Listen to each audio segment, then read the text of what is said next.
Hello everyone, thank you for watching my presentation. My name is Tegan Rooks, and yeah, let's get started. So I want to become a clinical psychologist. A clinical psychologist meets with clients to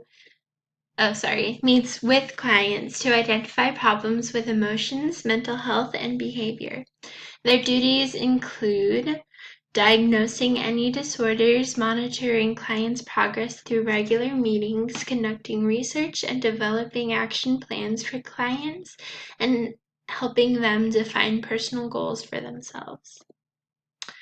So, to become a clinical psychologist, you definitely need an undergraduate degree, like a bachelor's degree, and then on top of that, you need a doctoral degree, which can either be a PhD or a PSYD. So I've planned out my 4 years of schooling to include all of the required psychology classes to receive an undergraduate degree in psychology. So my 4-year plan really has everything to do with my education. This is a picture of me and my husband. We were just married in January, and right now we live in California. So I took an AP psychology class in high school and I loved it so much. It was hard because I had a bunch of other classes and I went to work every day, but it was definitely worth it.